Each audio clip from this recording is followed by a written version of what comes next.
YouTube, what's going on? It's your boy Paved the Way, Chris.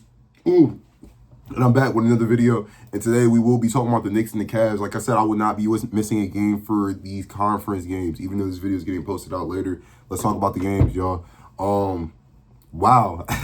Long story short, wow. I thought the Knicks lost. I said the Cavs. I thought the Knicks lost this game. It was looking bad at one point. I'm pretty sure the Knicks were down 20 at one point in the game.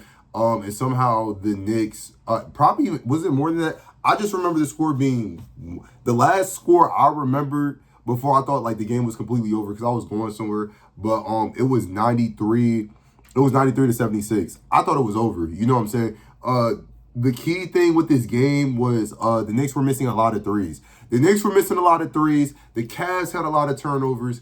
It was just, it was a pretty ugly game of basketball. I'm not going to lie. Oh, yeah, and apparently, yeah, the Cavs were shooting bad from three, too. I didn't really peep that looking at the game in real time. I just remember early on the Cavs had a lot of turnovers, and the Knicks were just missing a lot of threes, just like a lot. Like, they were all shooting bad. Like, the only person to have a good shooting game was Landry Shamet. I don't care if I botcher his name. You know who I'm talking about, number 44 on the Knicks, whatever. But regardless, though, and somehow Mikal Bridges shot decent, too. I know. The same Mikal Bridges, it's whatever. He has his good games, and then when he has a bad game, it's a real bad game. But let's talk about this. Yeah, the Knicks, Jalen Brunson. Jalen Brunson is that guy. He turned it up in the fourth quarter, and really, I do got to give credit. I don't, like, with basketball coaches, I don't really know to give them credit. But whoever's idea on the court, on the teams, was to give Jalen Brunson the ball and get that switch with Harden every single time. Credit and respect. I don't know if I should give Mike Brown credit. They said, yeah, just we're going to attack Harden, so just give Brunson the ball every single time and let him work versus Harden. Or they kind of know Harden's just not a good defender, and they just allow Jalen Brunson to do it. But whatever the case was, it worked out perfectly, especially to go on that run towards the end of the game, which was super crazy. Jalen Brunson dropped 38 points, 15 for 29 from the field, went 1 for 6 from three.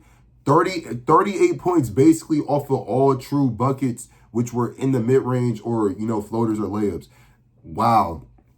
And I'm pretty sure Jalen Brunson, he had his own individual run just on Harden. He was going crazy on him. And once he hit that three to put it within 5, I knew, yeah, the Knicks were going to win the game. And it's stuff like this when the Knicks are, you know, the Knicks just swept the Sixers. So they haven't played basketball in a little minute, and obviously it showed here.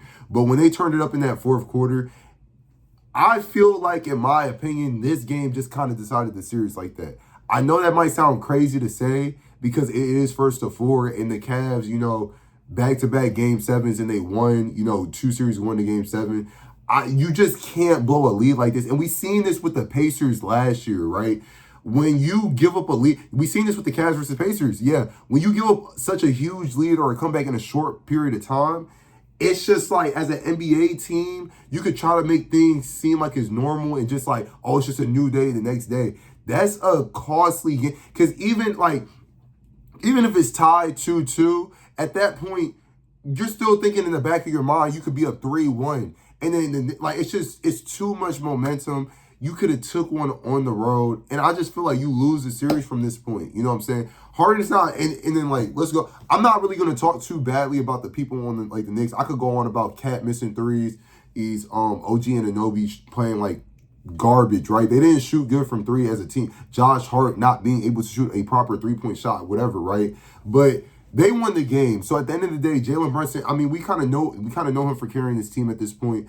There's not really much of a team effort if Cat's not doing his part, you feel me? Or if OG's not hitting his shots, you see what I'm saying? So obviously, majority of the work was put on Brunson, and I mean, he came through for his team, dropping 38 points.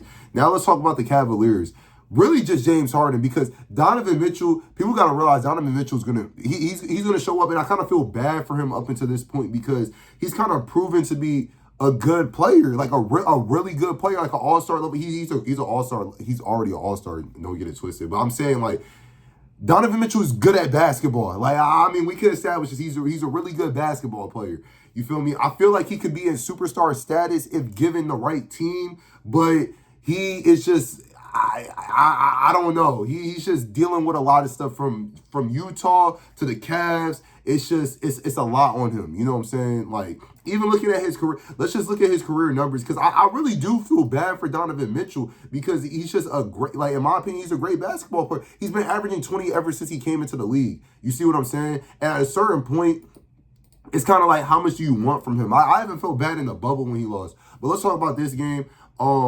You know, didn't shoot the greatest from three. I mean, cool, 4 for 11, but did shoot did shoot over 50% from the field as a whole. 12 for 23. Only shot 1 free throw, 2 true buckets. 29 points, really 30, but whatever. But this is the issue right here, y'all.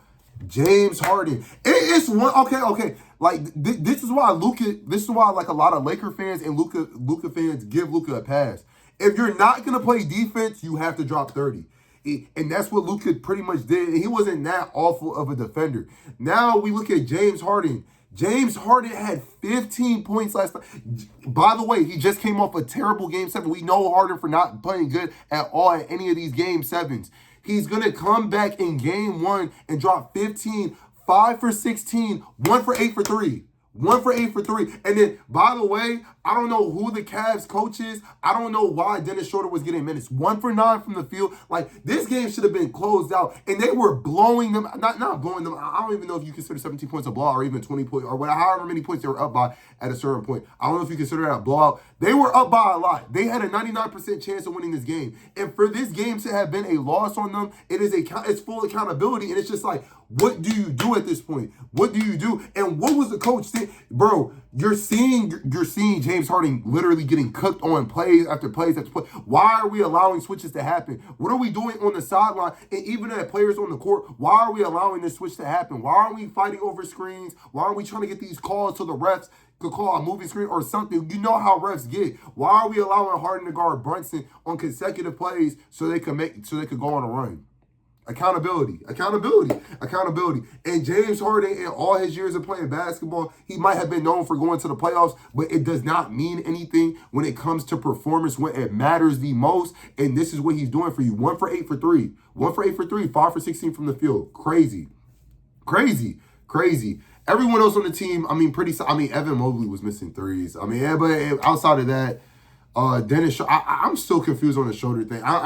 This should have been a win for the Cavs, because I was rooting for the Knicks, and it should have been a win for the Cavs. But it's just like, I just got to speak, like, you know, I'm just speaking in an analyst's perspective. Like, just like whoever support the Cavs, I'm just speaking for them, because this is heartbreaking. This is deflating. Like, a guaranteed win turned into a loss. Now you got to go back in New York and you got to do all that again.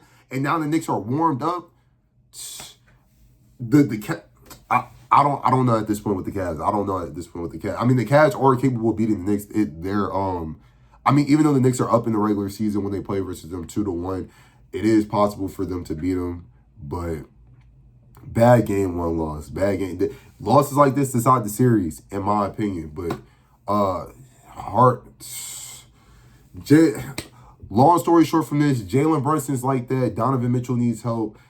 James Harden cannot defend or give you points on offense. And Dennis Schroeder. That's pretty much it. That's my recap of the game. Let me know what y'all thought about this game. It was a very entertaining game coming down. I knew that, like, once it went into overtime, the Knicks had it. The Cavs only scored 3 points in OT. That's pretty much it. It's your boy Paved the Way, Chris. Let me know what y'all think about this, thought about this video. And I'll catch y'all boys in the next one.